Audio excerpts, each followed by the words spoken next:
From Boca Raton, Florida, Rabbis Efrem Goldberg, Philip Moskowitz, and Josh Broide are taking you behind the Bima. The BRS rabbis schmooze about contemporary issues and talk to special guests who give a behind-the-scenes look at how they got to where they are and what keeps them going. Welcome to Behind the Bima. Good evening, Rabbi Efrem Goldberg, joined by my dear friend and colleague, Rabbi Joshua Broide, and we are here to take you behind the Bima. We're here to take you behind the Bima, continuously still missing our dear friend Rabbi Moskowitz. We love and we miss desperately, and even if we don't say it every week, it's obvious, hopefully, but we are incomplete, and we are only a fraction of who we should be, so we continue to daven Chaya Esther Tila Basar Yal Tzipor, and we can't wait for him to rejoin us, hopefully, sometime very soon. Rabbi Joshua Broide. Back in the USA. Back in the USA. Welcome back to America. Great. What was highlight of your short Israel trip? There was a great wedding, but the highlight, I mean, I'm not saying if the guy that had the wedding is listening that his wedding wasn't the highlight, because that's the reason. Wedding was the highlight. The wedding was the highlight, but after that, Efrat with one of the former guests of our Behind the Bima, an incredible guest, Reb Shlomo Katz. Shlomo Katz. What nice. a great Shabbos. Yossi and Reb Shlomo, it was just, I love it. I was so inspired. He gave me a sefer I think that you learned, Belvavi. Belvavi, great sefer, yeah. Great sefer. Yeah. You know, there's a big lesson in that, and we're actually thinking about it and working on it. We've done our base medrash fly-in, and we're going to do that again, where we go to New York, we go to different Rosh Yeshiva, to different Talmidei Chacham yeshivas, and we hear from them. We're working on another kind of a guys. Sometimes you got to disrupt life. In order to find inspiration, you're just caught up in your own life, like going to work, paying the bills, getting the kids to bed, doing the homework, getting to Minyan, doing the daily grind of life. On one hand, that routine and momentum sometimes can carry you, but on the other hand, sometimes it makes it hard to break out, and you got to disrupt. It could be a trip, it could be something in your schedule, something new. So you come back. We're going to be rolling out something very exciting in that Life in is that not arena. easy. Life is dirty. Got to go behind the mask, Life can be complicated. Sometimes you got to disrupt. You got to be vulnerable. You got to talk. You got to share. You got to break out. No question. We've been focusing a lot here in our community this year with mental health, not mental illness, but mental health. How we can be healthy, how we can grow. We've done. We have our podcast, Out of the Shadows. The next episode will be coming out soon. But we did an amazing, amazing panel. We've spoken about it on Behind the Beam a couple weeks ago with the Foreman family. This is a huge. People have watched it, listened to it, many, many thousands and thousands of people. I've gotten countless emails, texts, and people. I'm so happy that it resonated. It touched people. Some people have reached out to get help, and they're now confronting and trying to tackle their own challenge in this area of addiction and recovery. So it was really, really fantastic. I'm really excited about it. And if you haven't checked it out, it's really worth it. Go on our YouTube channel, Rabbi Efrem Goldberg on YouTube, and find that conversation with a recovering addict, her parents, and her brother. Because whether you're touched by addiction or not, I guarantee it'll impact you. So we're still focused on working on this area, something all of us need help with. And speaking of conversations, I just saw an email that there's another big conversation coming up, one that's obviously very personal for you. It's you and your wife. Yeah. You're going to be speaking. It's an interesting story, actually. OO reached out to me, and they said they're doing a webinar about prenatal loss, a webinar about people with pregnancy loss, miscarriage, stillbirth, people who've struggled in that area. And they were reaching out to me as a rabbi. It's a pretty big shul, probably dealt with it, anything you have to offer in that area. So I said, are you calling me because of the stillbirth that we had? They're like, we don't know anything about it. I said, yeah, 20 plus years ago, we had a stillbirth. It was after I had two girls, Rachel and Atara, Ayala and Abigail, Rachel and Atara. Right. And then that third pregnancy was a tragic loss of a little baby boy, which ended up being even more complicated because we're beyond blessed 1 billion times over. A healthy child is the greatest thing in the world. We had 6 girls. Then we had our 7th as our little shy, but 6 girls, but number 3 was a boy who unfortunately didn't live. Anyway, so Yocheved, we've never done this before. We've Have never you spoken about together. it even to the community? Does the community know? I probably in shiurim or Have something, referenced it. I'm sure I've referenced it, but actually sitting down and telling that whole story, like how did she find out? What was it like to be put into labor? What's that recovery? What were the feelings? Why did it happen?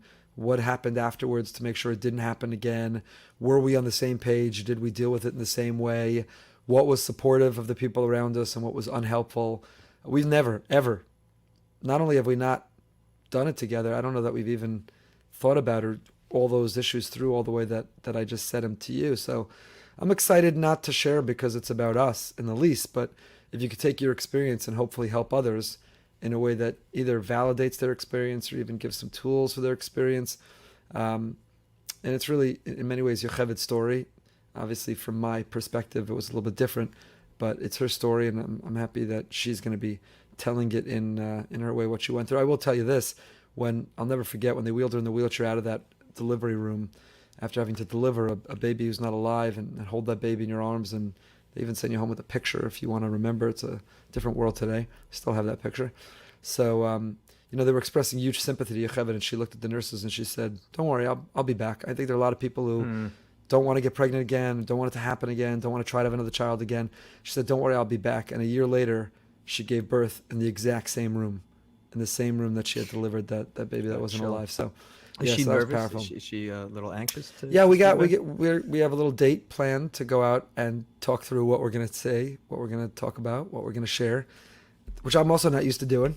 Right. I speak a lot, and I'm used to getting some feedback afterwards from her, but we don't usually sit down and plan or talk through or work through beforehand what we're gonna speak about. There are other people on this webinar also, which are great, really amazing women who started organizations and who have their own experiences. Amazing people. Dr. Blumenthal from OHO will be on it. So we're just a small part of it. It's a bigger conversation that I hope people who could benefit. The truth is, like all these things, you don't have to be experiencing it to benefit from it.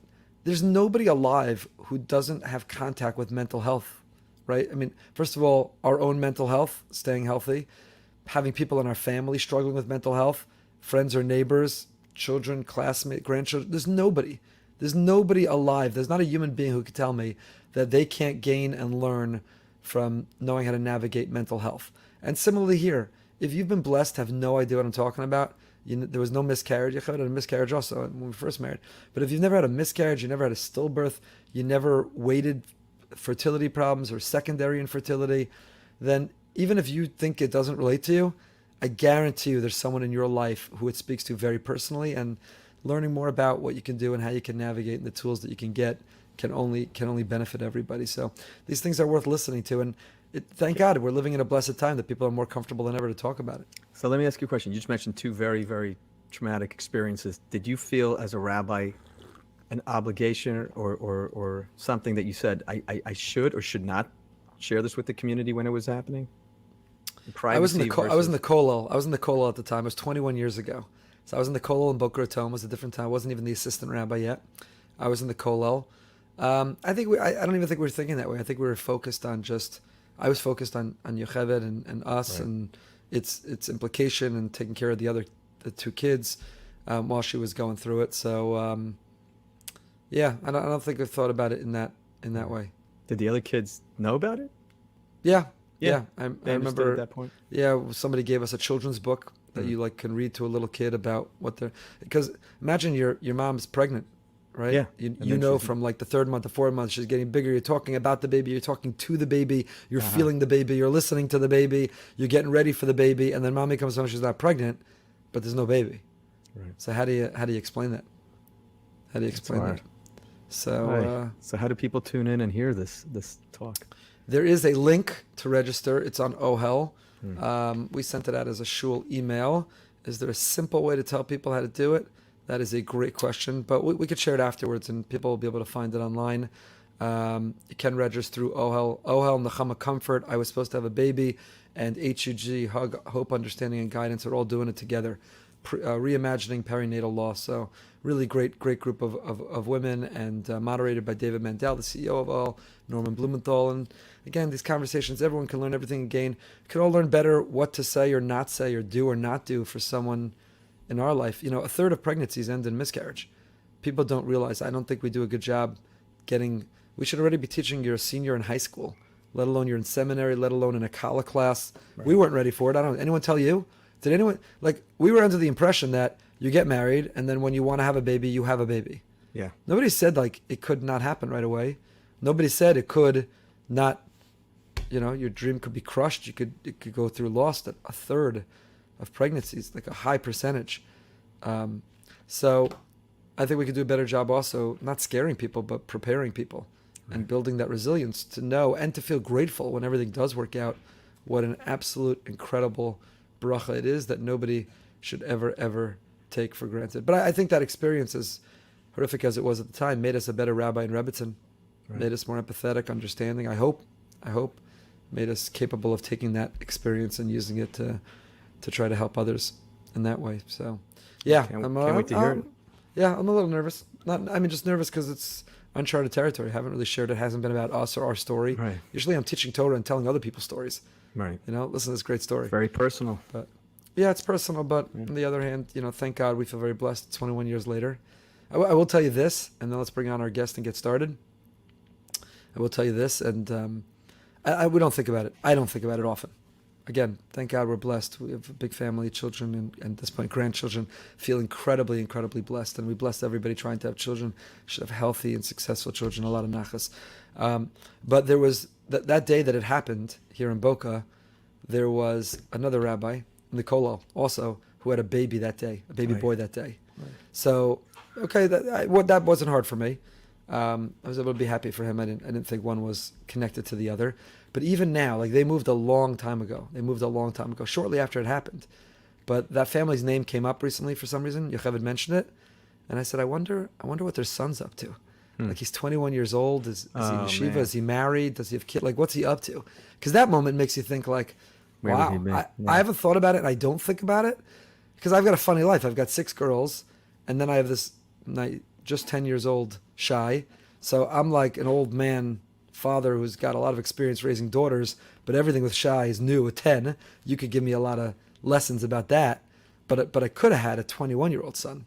It would be a different stage. Wow. So, yeah, life's interesting in that way. But we got a very exciting conversation. We're super grateful. First of all, Stewie Wax, our good friend, thank you for continuing to hook us up with great guests. David Sachs, born and raised in New York, went to Harvard and moved out to LA to become a writer for television. He's worked on a lot of very famous shows that you could Google and see yourself. I will say this disclaimer, and we'll have the conversation with him momentarily. There's a lot to learn from him. This is not about glorifying that industry or telling everybody they should watch or be exposed to everything it has to offer. Obviously, we don't believe that. But on the other hand, there's something to learn from so many people. And David Sachs is a person who's made enormous sacrifices in life to be observant and teaches 5 shiurim a week, quotes Torah left and right, writes for H.com and so much more. There's a lot to learn from him that's almost incidental to the very famous shows that he's won Emmy and Golden Globe Awards for. So if you think that kind of thing's cool, you'll think this is very cool. If you're not impressed by those particular shows, you're still going to think he's really cool. Yeah. And he's really cool and he's really amazing, and he is. And it's super exciting to be able to bring him on. Without any further ado, David Sachs. We are super excited to go behind the Bima with the great David Sachs. David, thank you so much for being with us. We've heard so much about you. Our mutual good friend, Stewie Wax, our beloved holy brother, he's been talking about you forever, and I'm so glad we were able to make this happen and to hear from you and learn from you and learn from your story. So thank you so much. Thank you for having me. So, David, there's so much to talk about. You were award winner, Golden Globe Award, and many awards, Emmy Award. You're a person who has a Torah podcast. You've written for H.com, Torah Cafe. Just a fascinating person. So, let's start with, as an Emmy Award-winning writer, somebody who's broken through and made it in Hollywood. What you've written for, all the names of those shows are familiar to so many people. What's it like to balance being an observant Jew and living with Torah values and a Hollywood world, maybe a pop culture, which increasingly is less compatible with that Torah world? How do you balance? How do you navigate that? Okay, great question. So I think my simple answer, by the way, I think there's this great quote that I love from Steve Jobs, which is, simple is hard, right? So like when Rabbi Nachman of Breslov talks about being a simple Jew, like simple is hard. It's really hard to get it down to that. I can tell you in terms of writing, when you come up with a story, it's so complicated. And when you can get it down where it's just total clarity, I think that's one of the reasons why I love the cuts for Rabbi so much. I mean, his ability to just like, I remember learning in high school one time that like a teaspoon of a dwarf star weighs billions of pounds.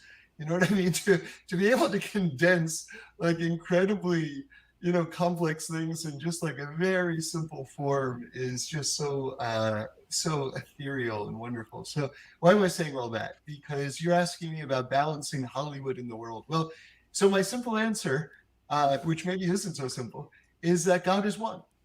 So we're all experiencing that in our lives. We're all experiencing that in our lives, just in terms of different degrees. And God puts us into this world in order to, I'll say it in a slightly mystical way, to turn ayins into alephes. That in my learning, I found that that's a theme that many Rebbes and Kabbalists go to. The idea that they're both silent, but the letter ayin is the number 70, the 70 nations, the I. Ayin is not just a letter, it's the I. It sees multiplicity in the world. And we have to take that and evolve it and reveal that there's just oneness, the aleph behind it all. So in a practical sense, you're sitting, you're around a table of writers, you're part of a you're part of a sitcom, you're part of a show, and you've won awards and you're brilliant writing. And something comes up that is kind of outside the bounds of what we believe. Do you cringe? Do you step back? Do you nevertheless view it like, I'm a professional, let me add my touch and my flair and be funny, even though I don't have to take it home with me? How do you sort of navigate that? Yeah, so that's a complicated question, and different situations I've reacted differently to that.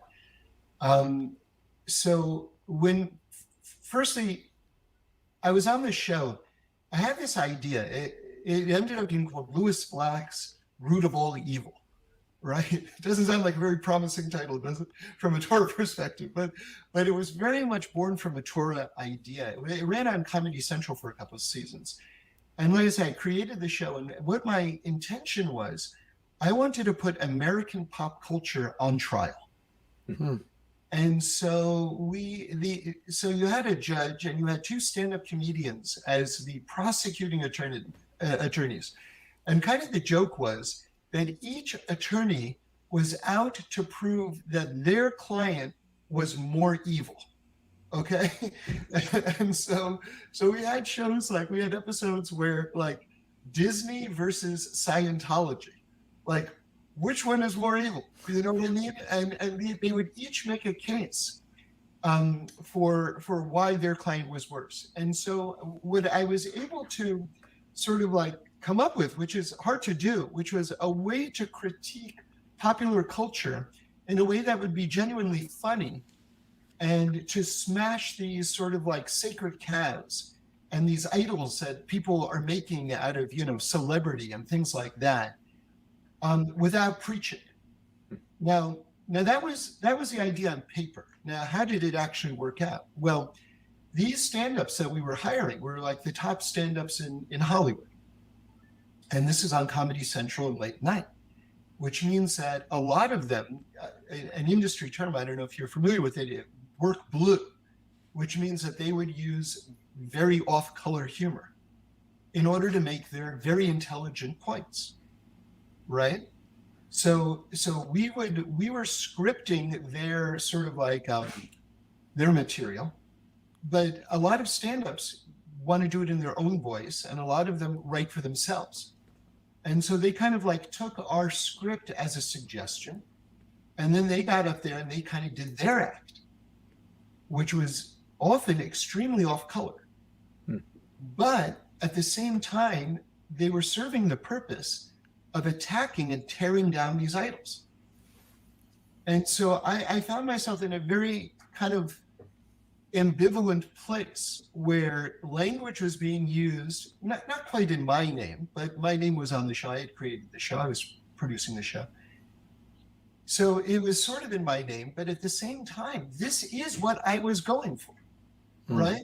And I thought to myself, well, you know something, if you have a conversation with someone, say, in a shul, and then you have a conversation about morality with a ruffian in a bar, you have to speak in two different ways to get your point across.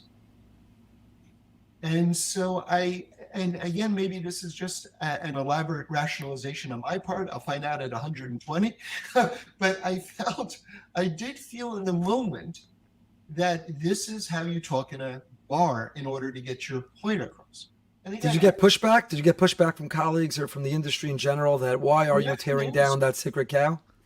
oh, you mean for tearing it down? No, no, no. They love that stuff. Just as long as people are watching and it's getting, ratings and good reviews. Yeah. As long as they're happy. Well, let's take a step back now, and there's a lot more to talk about navigating that, and we'll get back to that. Tell us just your story, your background. I know that you didn't grow up observant and quoting Rav Nachman and the Kotzker. And how did that happen? How did you discover that? What is it that inspired you? Yeah, so I grew up across the street from Rabbi Shlomo Carlebach Shul. Wow. And I could actually see it outside my kitchen window on 79th Street and Broadway. You could kind of see it on West End, the canopy there. And so I started going there when I was 14, and Reb Shlomo was like a father to me. And he really brought me to Torah observance and, inspired me to learn as much as I could from the great Hasidic masters. And he married me and my wife. And so he really was, alongside with my parents, just like probably the greatest influence, But how'd that happen specifically? Did you hear him singing? There's a member of our community, it's an amazing story, he's no longer alive, who was a Holocaust survivor. And after the Holocaust, obviously with no judgment, understandably, he was filled with doubt and anger and resentment. And he really walked away from a religious, observant life. And he told me the story himself, that he was walking in San Francisco and he heard this music that just touched his soul so deeply and made something come back alive that had died, he thought had died.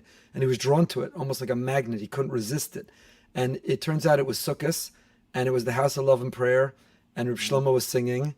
And that music, those nigunim, they just drew him close. And he came back to religious life, and he was a student of Reb Shlomo. And he lived in our community, and his family, his children, grandchildren still live in our community. And the way he described that was so beautiful. So what was it? Did you overhear a kumsitz? Did you hear a concert? Was it the music? Was there a sermon? Was it a cholent on a Shabbos? What was it? Yeah, well, great question. So let me just create a context for a second. So in this apartment building that I grew up in, it's kind of a famous building in New York, but probably most people haven't heard of it. It's called the Apthorpe. And it's 1 square block, and it's got a big courtyard in the middle there, and hundreds of families. And when I was growing up, there was only one Frum family in the entire building. And as a bar mitzvah present, they gave my older brother a subscription. They were like very, mainline YU people. But they gave the mom gave my older brother a subscription to the Chabad children's magazine, Talks and Tales, which was like a really modest, simple little pamphlet. But in every issue, there was a Hasidic story in it.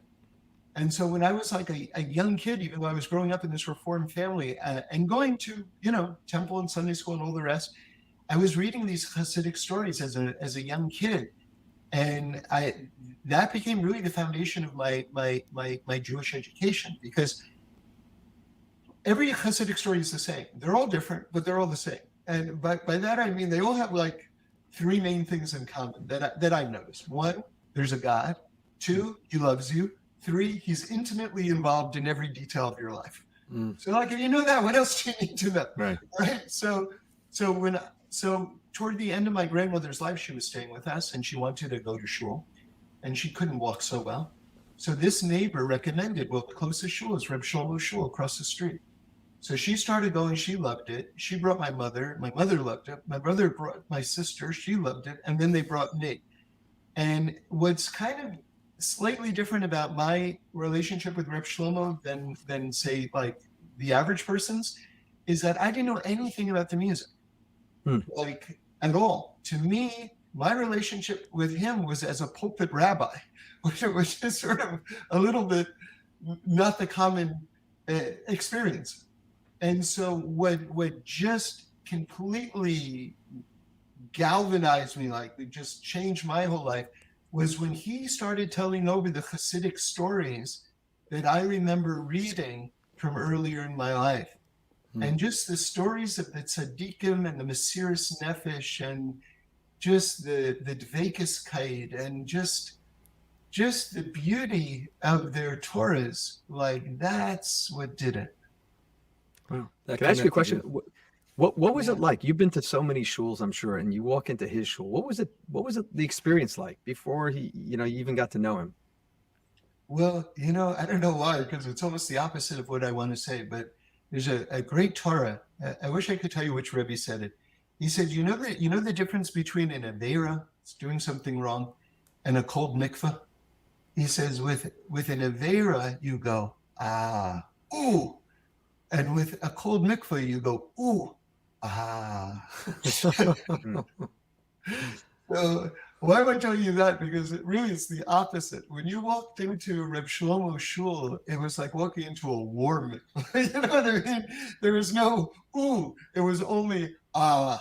You just walked in, and there was just this embrace and this atmosphere, and just this beauty that just, even though it was a very simple, pretty small, very small shtibel, but there was just kind of love there, Yeah, I'd been there many times, including for his funeral, which was held outside that shul. I was a student in YU at the time. I was a Talmud in YU and had gotten into Shlomo. His music had really touched me deeply. So I had been there. And we're talking about how you've taken what you learned and now you've built your own as a founder, co-founder of the Happy Minyan, and what you did with that. But first, tell us more. So what age were you when you started going, and Shlomo inspired you, and with that you started keeping Shabbos? Where were you in terms of a career in Hollywood? Was this before the career? Had you started the career? Did at any point you think about pivoting, that maybe this isn't for me now that I'm observant, or maybe I'll bring the observance and bring that to this world? Yeah, so I started going there when I was 14 years old. And I remember I was almost 15. It was like just maybe a few days from my birthday, but it was Simchas Torah in that shul, which was a special event. And I remember holding the Torah, hugging the Torah, and I wasn't, observant at all at this point. And I remember feeling like this is my whole life. I felt this closeness there.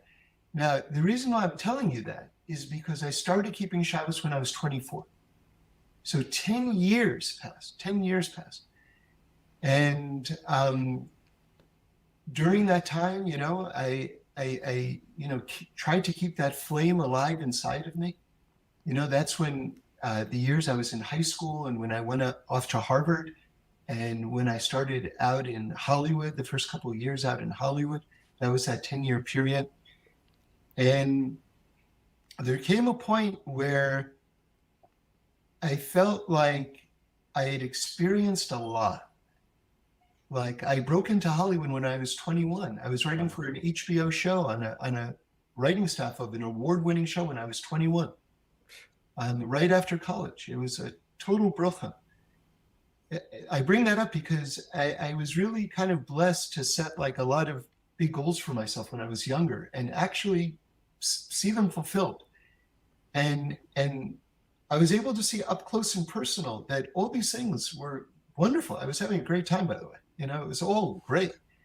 But I felt like there's got to be something more. There's something more than this, And a lot of people, I think I really was blessed in that a lot of people, they have certain dreams and things like that. And for whatever reason, maybe they never see them fulfilled in the way they want. And so they always think maybe in the back of their mind, something, my life would be different if I had gotten that thing. And then I'd have a better sense. But I was able actually to get those things that I wanted and to see them up close and say, you know what? It's nice, but it's not like the greatest thing in the world. It's like, this is not the be all and end all. I'll tell you a crazy story. I was making this point. I was giving a speech at Harvard. And before some alumni at the Hill Elder. It was like a reunion. And I was basically saying what I just told you. And the way I phrased it was, he said, something? And then I was elected president of the student body at Bronx Science, right, which is a big school. And I said, this was good, but I saw the truth wasn't there. And then I really wanted to get into Harvard. I got into Harvard, but I saw it was great. I loved it, but the truth wasn't there. And I hear a voice from a very offended person in the audience, and she says, "Yes, it is." And I said, "No, it isn't." And she said, "Yes, it is." And I said, "No, it isn't." And she got up and she walked out the door. Wow. And it was like, wow, this is like still like, wow, you know? Wow. But Have you been invited back there since then? I've been back, but I think that was my last speaking engagement. Yeah. That is amazing. So 24 years old when you started keeping Shabbos, and where were you? What were you working on then? And how did you start keeping Shabbos? What happens if they have a script writing or a script reading, or they're producing the show and the sun's setting on Friday, Frisco Kid style, and now you're keeping Shabbos. You've determined you're going to keep Shabbos, and maybe that sounded better in theory than in practice. How did you actually do this? So again, great question. Here, just hang on one second. Okay. I'm just gonna hang out here for a second. Great questions. Here we go. Did you have to go find the answer somewhere? Was that Yeah, my script writer either. exactly? Let's tell you what to say. It's like Shabbos. Let me open up Shabbos. Yes, What do I say about Shabbos? It's in here somewhere. Yeah, it's page 24. Exfaria. Just Google it. So I started keeping Shabbos. I had been keeping Shabbos for about 3 months. I was unemployed at the time. I get a job on this show called Women in Prison. It was a comedy. It was ranked 99th out of 99 shows in prime time. That's funny. And if it doesn't sound very funny to you, America agreed. It was like not a big hit, but I was very happy to get the job. And it was my first sitcom. I had been doing what they call variety, kind of like late night, comedy before then. And yeah, so that first Shabbos came around. I out of naivete, I didn't know, because I had never done it before on a job. I didn't know that you're supposed to talk to your bosses or alert your bosses. I just kind of, again, I wasn't trying to be sneaky or anything like that. Just kind of didn't think it through. So I found myself. It was Friday. The sun was setting in front of my eyes. In front of these palm trees. It was very, very Hollywood.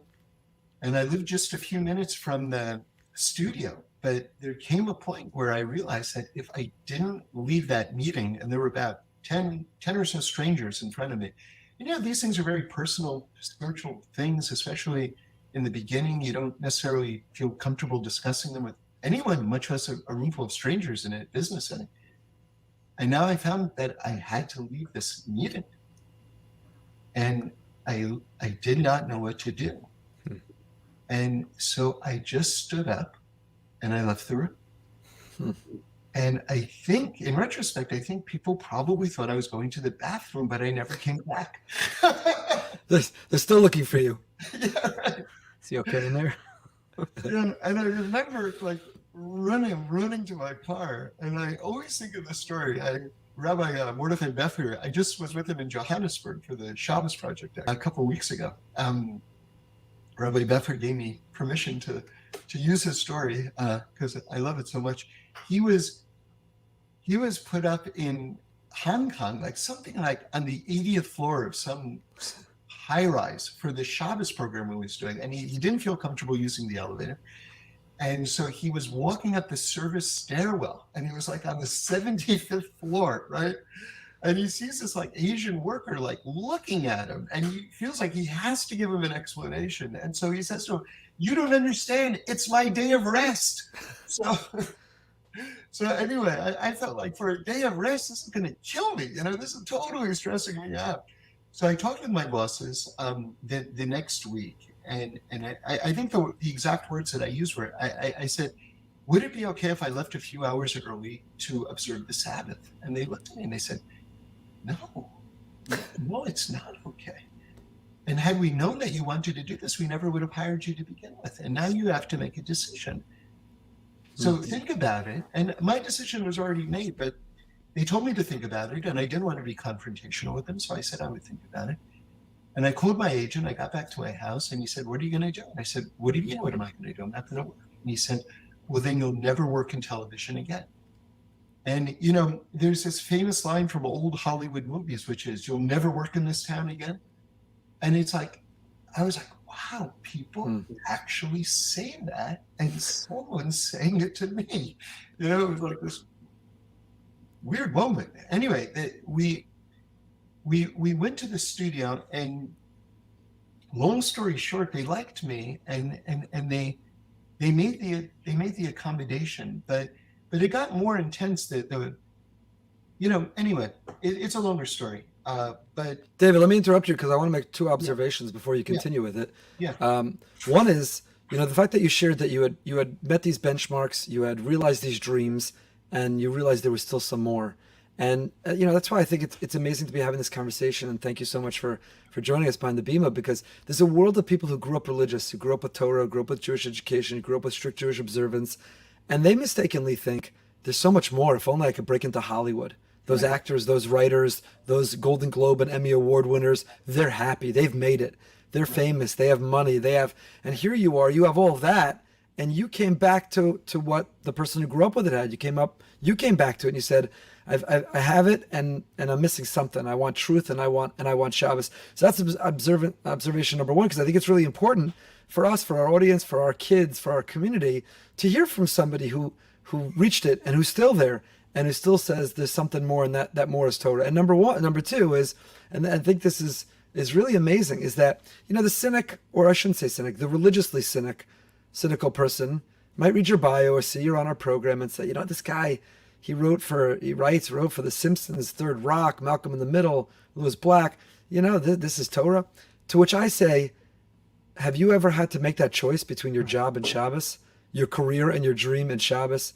Have you had to once on a Friday be Moser Nefesh and look in that mirror and answer that question of an agent? What are you going to do? What are you going to do? So many, including me, and my job, I work every Shabbos, but I've never been asked to violate Shabbos. But, I've never been forced. And so many have never been forced. So you're really a hero in many ways. And that's an amazing, amazing story to be talking to somebody who did, in modern times, make a choice between not just a particular job, but when that was posed to you, it was a career, a dream, a future that you were well on your way to achieving. And the way you described, you didn't hesitate. You said, yeah, decision's already made. I'm keeping Shabbos. It's like, wow. Well, something, in terms of screenwriting, I heard a great comment, which when a movie begins, the entire life of the character is leading up to this moment that you're about to watch. Right? So that's like a well-written screenplay. And so, you say, I didn't hesitate. But at the same time, I do want to, go back on something that I said earlier. I really felt it in my bones in the deepest way when I was 14. And I started keeping Shabbos when I was 24. And so I heard a friend of mine, Rabbi Shlomo Seidenfeld, said that halacha has the word holech in it, which means to walk and not to run. And you go step by step, and you try to make each step very real and to fully integrate it within yourself so that you're proceeding as a coherent human being, where your body, your soul, your mind, and your heart are becoming integrated with each step that you take. And so I didn't just wake up one day and say, I'm going to be religious. And they said, oh, we're going to fire you. And I said, oh, who cares? I'm doing it anyway. This was, my whole life was leading up to that moment, is what I'm trying to tell you. Understood. And how have you navigated it since? Have you been able to smoothly navigate your career? Have there been other times since then that someone says, look, we love you, you're really talented, but as an observant Jew, it's just not going to work with this project? It has, but most of those conversations don't happen in front of my face anymore. I think that they happen behind my back, where they go, yeah, he'd be good, but, it's complicated. And I think that does take place. I find that people are really supportive. And when I'm on the job, by the way, my philosophy is they're not hiring me to be, the mashgiach, like I'm not like they're hiring me to do a job. So I'm there to do a job. Now, if people want to come up to me and to ask questions, I'm happy to answer all their questions. But I'm not there to teach, essentially. You know what I mean? Sure. Are there Jewish and non-Jewish? Can you share with us? Are there Jewish and non-Jewish actors, other writers, producers who, knowing how you live and what you know, have come up to try to learn more about Judaism? And anyone or any stories stand out? A lot. I mean, I had an amazing experience where when I was on Third Rock from the Sun, there was like a new writer who kind of would come into my office and ask me questions, and then I invited him over for Friday night, and next thing we knew, we had a room in our house that was just for him for Friday nights. And then not so long after that, he moved to Jerusalem and got an Orthodox mikveh. Wow. He had hair down to his shoulders, and Wow. And he's an amazing guy, funny guy, still working in the industry. Learns heavily. It's like a real Talmud Chacham. That's and great. Other stories, not as extreme, but as serious, where people who I've worked with have absolutely become from or converted to Judaism. By the way. Wow. Yeah. It's amazing. It's amazing. You said you're not the mashgiach and you're not a rabbi, but you did start a minyan, the happy minyan. Well, I have to give that to Stewie Wax. Stewie Wax is our founder and president. Wherever he lives, he's still the president. Still going strong here in Boca. Yeah. But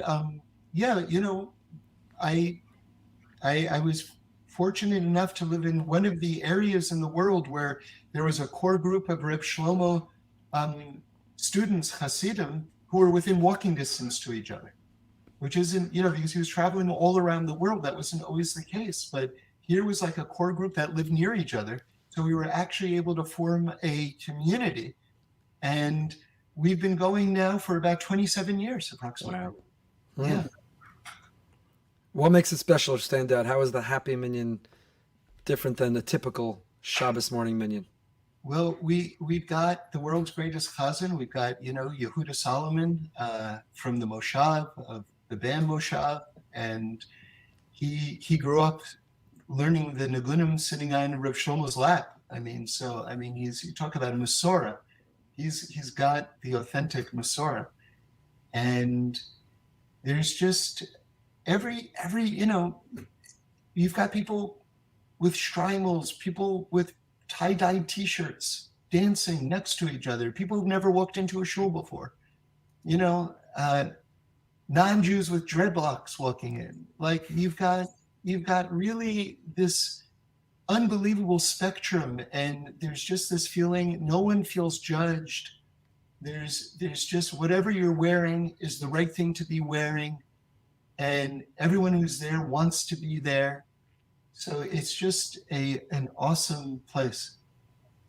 It's very special. Now, when you went to Harvard, did you know that you'd be on the path of writing comedy and Hollywood? I know you got a degree in government, so maybe you thought you were going into politics. When did you know you had this talent? Were you funny as a kid? Did you do stand-up for the family at Thanksgiving dinner? When did you know you had this talent, and when did you know you wanted to direct this talent? I know you also were the editor of the Harvard Lampoon, so you knew you were funny even in school. But how did you know that you wanted to go in this direction? So end of freshman year at Harvard, I overheard a conversation between two people. One says, "What are you going to do for your summer vacation?" And the other one says, "Well, I think I'm going to go trekking in Asia." And the other one says, "Oh yeah, I'm going to be doing this, high-powered internship at, this investment bank on Wall Street." And I remember thinking, you mean I'm supposed to do something fancy on my summer vacation? I thought just getting into this place was enough. Right. So I call my mother. I say, "Mom, what am I going to do?" And she says, "Well, I could talk to the superintendent and you could be the elevator man in our building." I said, "Make the call." she calls me back, you got the job. I was like, amazing, you know? So, you know, some elevators are like this, you know what I mean? Like you have to, mine was like this. It was just the push button one. Right. So in order to stay sane, and also because I wasn't really much of a student in terms of being studious, you know, I wasn't much of a student ever. So I felt like this is an opportunity for me to start reading like the great books, like things that I really never read. And so while I was an elevator man, I was reading like, you know, Dostoevsky and, you know, like magical realism of the novels of South America and, you know, like all these Nobel Prize winning works of literature. And I was amazed. I was like, as corny as this sounds, I was putting the book down, and because I read sentences that literally took my breath away. And I thought to myself, I want to be a writer. And, you know, somehow, because I was also on the Lampoon, which was humor magazines, somehow that instinct got directly challenged into humor writing. And also I liked to joke around. I'd never been a performer in terms of like stand-up or like telling jokes or anything like that. You know, it's more dialogue driven, my humor. And then a lot of people I found, so I sort of discovered later in life that I did have this creative side, which, like you pointed out, I was a government major. I figured I'd be a lawyer or something like that. And then I saw some friends were getting jobs in Hollywood, writing for television for shows like Saturday Night Live and the David Letterman show. And I thought, wow, that would be something if I tried that. Like, what would that be, you know? And then just the heavens opened, and next thing I knew, that's where I was. Did you ever embed, and once you became observance, did you ever embed Jewish themes or Jewish icons into any of your writing? Yeah, I just finished a series. I produced it with Conan O'Brien, who I was on the Harvard Lampoon with. So I've known him for, you know, a long time. And it was called Final Space. It was on Adult Swim and HBO Max. It ran for 3 seasons. It was this animated sci-fi drama, comedy, action, adventure. It was a very elaborate thing. And I put a lot of ideas into that. I can give you 2 examples. One is there was a conversation between a robot and a Ventrexian. Now that's a made-up alien species, which were like these very militaristic cats. Okay, so what does one say to the other? One is consoling the other and says, you have to believe that if you're capable of breaking something, you also have to believe that you can fix it, right? Which is word for word Rabbi Nachman of Breslov. Dialogue between a robot and a Ventrexian. And I'll tell you something, like people today when they watch TV shows, you know, every show has like a hardcore fan base, you know, especially like sci-fi stuff. And, you know, so people live tweet, meaning to say that everyone's like watching the show at the same time. And whenever they see a line that they like, they tweet it at. Everyone was tweeting, you know, you have to believe if you can break something, you know, you also have to believe that you can fix it. And then one time, you know, I'm looking at the tweets, I don't know if you're familiar with the Thai, Thai script from Thailand. It's beautiful. It's very unusual. It looks like almost like paisleys or columns. I mean, it's a very different alphabet than we're used to. And then there's a little button underneath where it says translate tweet. So there's this like thing that looks like, you know, this beautiful design. I click it and it says that if you believe that you can break something, you also have to believe you can fix it. I mean, in every culture, all over the world, you know, that Rabbi Nachman teaching was resonating. And another example, which was very close to me, they actually made a poster of this and sold it. It's sold out now. I don't think you can buy it, but anyway, I remember feeling like, in this one piece of dialogue, I put everything I knew in my entire life in this one phrase, which was there's this friendship between these two characters, and they become like fast friends. And one of them has like a really bad past, like a pretty murderous past. And the other one learns about just how dark the guy's past is.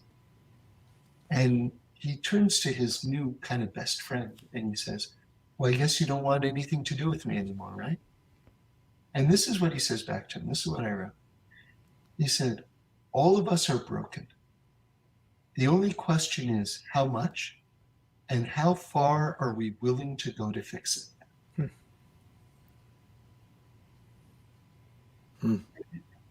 Wow. Deep. It's amazing. I was actually just in a frat, and a friend of mine has a big painting outside his house, and it says your Reb Nachman quote. So everyone that walks up and down the street in Zayat, you can see this big quote. Yeah, it's one of the best. It's amazing. I'm just wondering, I'm looking at your description we have here on the screen, and it's an Emmy and Golden Globe award-winning writer. You don't often see that with the word minion, or anything. We win an award. What's the award? Is you get honored by the school or the synagogue gives you an award. You got a Golden Globe. Is there a certain amount of pressure that comes with that? And you say, well, I'm a Golden Globe winner, or is it no? I finally got it, and now I'm going to do something else. Where do you go from there? On the person. Yeah, it depends on the person. I mean, part of me feels like I sort of proved myself, right? In that particular category, anyway. And now I can concentrate on things that I find more important. And then part of me says I should also concentrate on paying my mortgage. Yeah, those are two very important voices that you should be listening to. Knowing what you know now about Hollywood, and also sort of prophetically looking to the future of where pop culture is headed, some of its ideals and values or lack thereof, or some of the boundary blurring.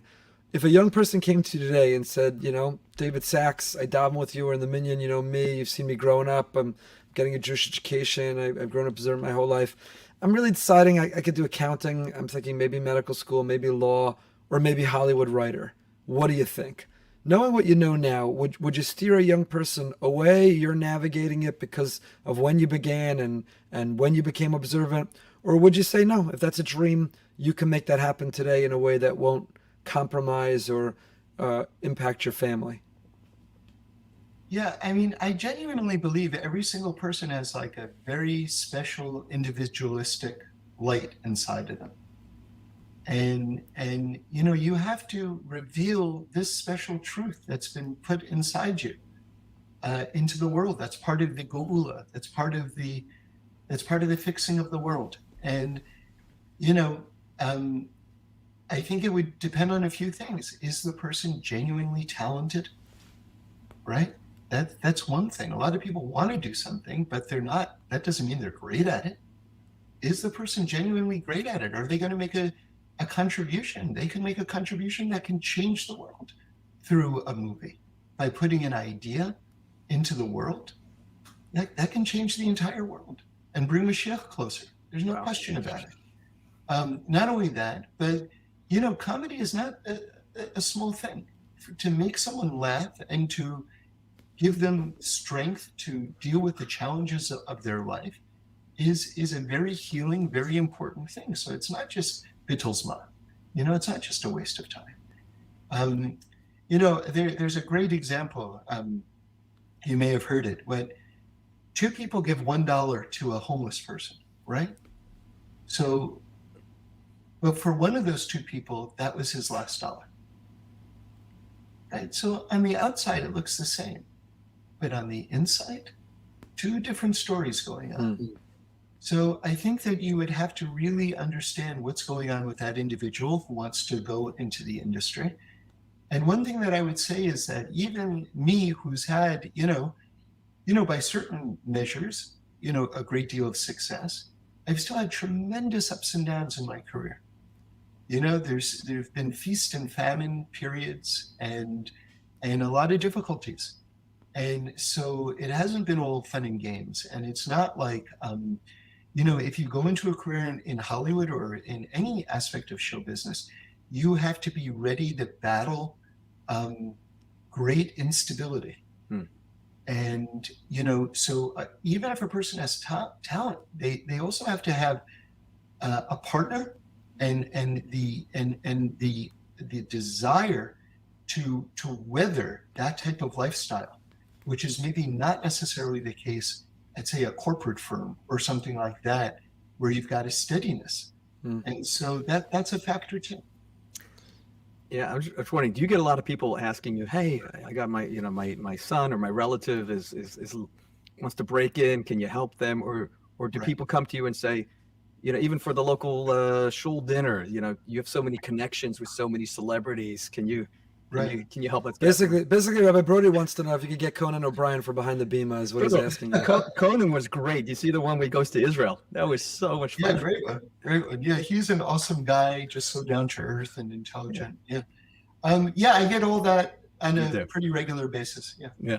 Okay. Just wondering. Talk to us about your Torah podcast, Spiritual Tools for an Outrageous World. Yeah. Who's your favorite Torah commentator to draw from? Who do you like learning? Maybe we can guess after the time already we've spent together. We know what genre you like, but what do you try to accomplish in that Torah podcast? How do you come up with what you want to share? Who's your favorite commentator? Yeah, I would say probably the Torah figure that I've been going to. Well, I'll give you a few. Can I give you a few? Please. Yeah, I would say the Kutzker Rebbe for sure. And my wife actually is an Inikel of the Kutzker Rebbe. Wow. So she's a Morgenstern. So his teachings I find just to be just endlessly deep and just such a description of the human condition and the solution to the human condition. So anyway, I love him. I love Rabbi Nachman of Breslov. I've been learning a lot of Rav Yitzhak Isaac Chaber. He was a student of the Vilna Gaon a couple of generations afterwards and had really the Kabbalistic tradition from him. The last year or so, I've been really working in a book called Pischei Sharm, which is kind of like a description of Simpsons, reconciling the Shitas of the Ramchal, the Ari, and the Vilna Gaon. So that's been like just some light pillow reading, and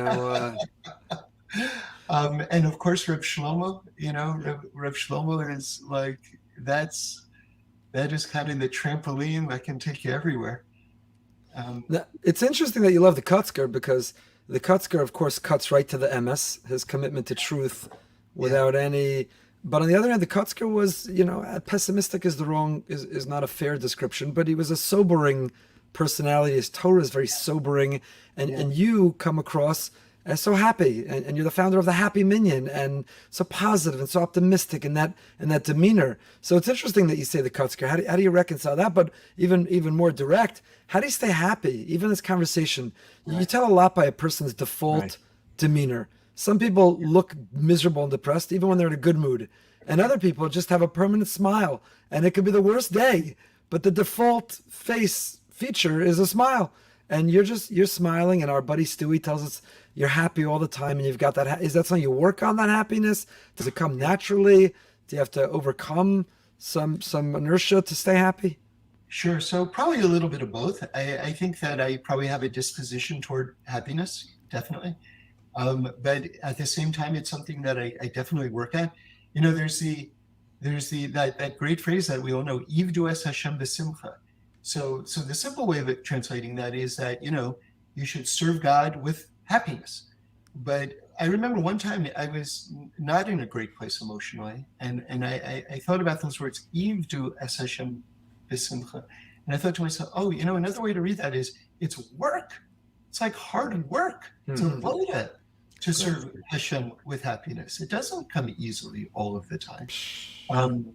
And so, but it's worth the work. And I think for me, if I were to sum it up, I remember I went through a very, very, I talked about the ups and downs of careers and things like that in my careers in general. But I remember I had weathered a particularly challenging stretch, really challenging.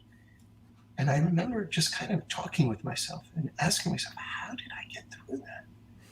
And I remember an answer came to me like instantly, which was that I never questioned the goodness of God one moment during the process, And I think that one of my campaigns, you asked me about the podcast, one of my campaigns in life in terms of what message I'm trying to get across is there are a lot of people who believe in God. And they believe that God gave us the Torah and all the rest, but they don't know that God is good. And which means, and this is kind of tragic if you think about it, it means that they believe in an all-powerful dictator. And it's kind of heartbreaking. It's kind of heartbreaking. God loves us to pieces. And if you want to believe in God as a Jew, you can't just say that God is one and God is all powerful and God gave us the Torah. You also have to understand as one of these premises that God is good and that everything that happens is for our good, whether we can understand it or not, even if it's painful, is 100% for our good. And so I really think that that's one of the things that can keep a person in a positive place. But a person has to work at that. They can't just decide that that's the case. I heard something from Rabbi Moshe Wolfson, Shlita, in the Emunah Sitecha. He said something amazing. He said that Emunah isn't like breakfast. Can you imagine I go up to you, Rabbi Goldberg, and I ask you, did you eat breakfast today? And you say to me, no, I ate breakfast yesterday. Like, what does breakfast yesterday have anything to do with? Like, breakfast is only relevant if you had it today. Do you understand? Right. So he says that about Emunah, that, okay, maybe you had Emunah when you were a child. Maybe you had Emunah last week. But Emunah is something that has to be renewed every single day. And now I'm going to put it in my words, in a more shocking way. You can't have Emunah. You can have a sofa, but you can't have Emunah. Emunah is something that has to be generated and worked on. And that's a thing that I think a lot of people miss. They say these words, you ready? I'm from. Okay, be careful. Be careful. Right. I'll tell you a story. Just very quickly, one of my all-time favorite stories from the Sanzer Rebbe. Sanzer Rebbe is looking at his window. He calls over a chassid. He says, if you found a bag of money on the road, he said, what would you do? Chassid says, Rebbe, I would find out who it belongs to and I would do everything that I could to return it. He says, fool! And he sends him away. He calls over another chassid. He says, if you found a bag of money on the road, what would you do? He says, Rabbi, I'm very sorry to say, but times are very tough for me. Honestly, what I would probably do is look both ways, and if there's no one around, I would probably keep the money for myself. He says, wicked! And he sends him away. And he said, calls over another chassid, asks him the same question, and the chassid says back, he says, Rebbe, I would like to think I would do the right thing, but I don't know until I'm in the moment. And he said, that's the right answer. Wow. Deep. Do you ever think about becoming a teacher? Or like a, maybe not a rabbi, but someone that just teaches regularly and I do, I travel around the world giving speeches. I do podcasts. I teach about 5 classes a week. I teach 5 classes a week?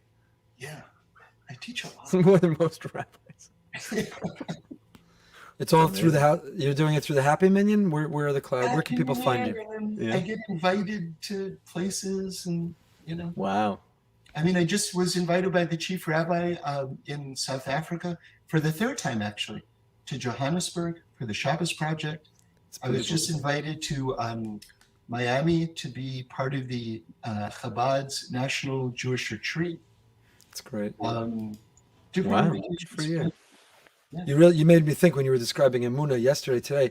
That's like your spouse says, "Do you love me?" You're like, "I loved you yesterday." I have love. I have love for you. No, you have love. You don't have love. Do you love? And I loved you yesterday. Where you loved me yesterday? Right. Why is that relevant to right now and to today? So that's what a change in things. Jackie Mason has a joke like that. He says, you go up to a couple, you say, "Are you happy?" And they say back, 15 years. Like, they don't answer the question. They just tell you how many years. How many years it's been. So as an insider in the world of media, popular media, are you concerned about children and the community in general, about where media is going and overexposure? You think people should be very careful in filtering and what we're being exposed to and watching and listening to and its impact on us? Yeah, I mean, there's a lot of toxic content out there, truly. And I don't have an extreme view about it, but I think that parents really have to be on top of what media their children are consuming. Absolutely. Absolutely. And I think that there's a happy in between if that's how they want to raise their child. They don't have to be so black and white about it unless they want to be. I mean, these are all personal choices, because there's a lot of great stuff out there too. But yeah, there's a lot of really ugly stuff out there. Do you feel there's a pressure in the industry to keep pushing the envelope? Well, they just want to make money. So if you found a formula where just Baal Shem Tov stories made a lot of money, they'd be happy to go that way. They just want to make money. They don't care. We've got to find that. We've got to find that route, the Baal Shem Tov. Do it. Baal Shem Tov story. It's interesting your answer, because we had Saul Blinkoff also on Behind the Bima, and obviously similarly in a different way, a similar industry. And I think, again, people think that, there are many people, even if they are observant or their children are going to an Orthodox school, but it's kind of like every kid's got their own device. They've got 7 of their own devices. They've got unfiltered internet. It's in a bedroom. And like, that's the way we do it. That's what we do. And many people dismiss that if you encourage some level of filtering, and I don't even mean filter proper, but I mean, in a bigger picture, some level of discriminating and being judicious, what we let in, now you're a fanatic, now you're a fafrump, now you're an extremist. And I think it's refreshing to hear you, to your soul, to hear people involved in producing the content. Like, are you out of your mind that you're not careful what you bring in? Like, there's a lot out there. There's a lot that's good. And you could debate where those lines are, what's good, what's bad, how, if. Like you said, there's a healthy debate, but there's probably no debate over the fact that there's got to be some concern and care being placed to protect not only our children, ourselves from the influences. For sure, yeah. It's powerful. David, this is an incredible conversation. Wow. and it's so inspiring. I've learned really so much. Thank you for sharing your wisdom and sharing your life experience. What didn't we ask you that we should have? What are we leaving on the table right now that we should be? I've ever written a book. Have you ever written a book? I just wrote my first book. That's amazing. It's not in your bios. You got to get that into the bio. Well, it hasn't been published yet, but I'm just kind of putting it out there. And tell us about it. Yeah. It's what I've tried to do is just pick up a book that you can open up to any page and read something that's deep and clear, you can think about, or will make you smile. And so I'm calling it right now the Book of Closeness.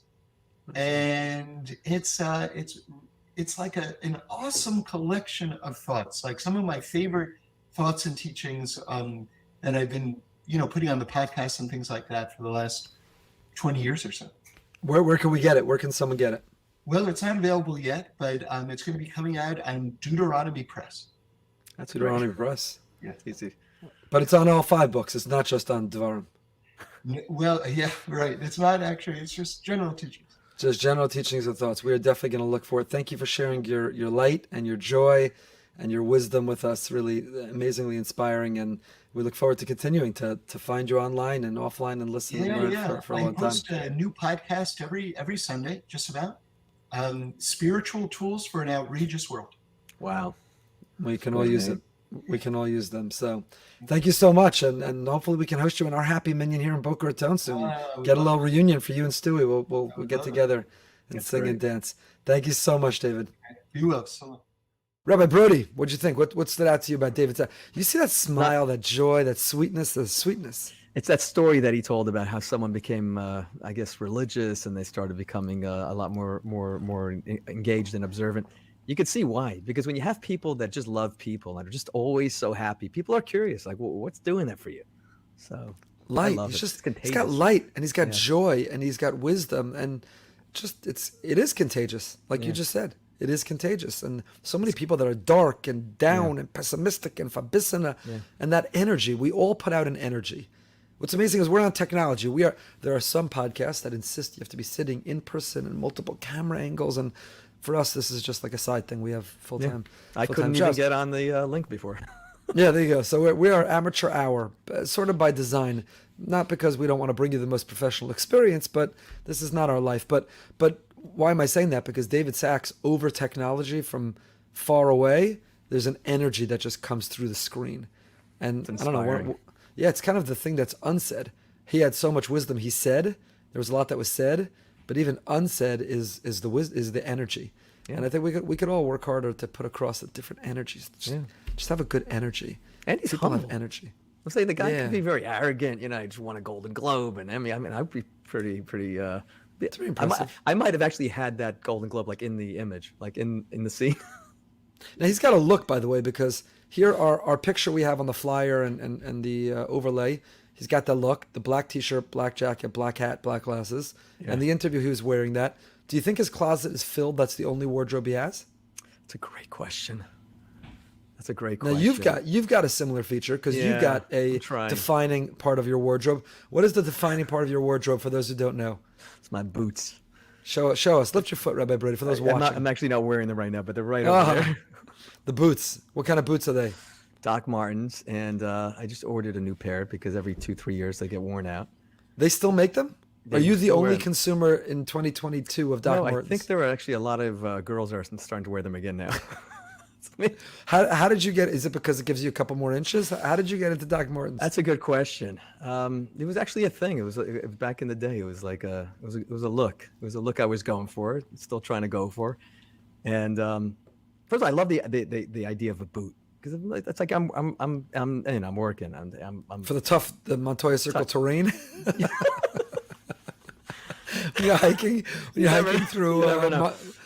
But the best story is I just ordered a new pair. So I get it on, I forget that website. It's a website where you order shoes. And, I just go in every 2-3 years. Whenever you need a new pair, go back, just reorder. I feel like just to be safe, you should probably order like 20, put them in a closet, because any day you could go on to reorder and they'll write discontinue. Not only that, but the price, I can see what I've paid for the last 12, 13 years. Right? Doc Martens, man. They're going to discontinue. They've gone up. They're going to discontinue. $60 a pair. But I noticed, I was like, you know what? I don't know if these fit so well. So I went on Google and I said, how do you measure your own foot? Like, how do you find out your own foot size? So I go online. I say, so it says trace your foot, then measure it, and then do the equation. I realized because it's a UK, it's a shoe from Great Britain, I've been wearing the wrong size shoe for the last 13 years. So I ordered a size down, and they fit. Oh, you've been wearing too big? Too big. I was a 9, but I'm really an 8. So, yeah.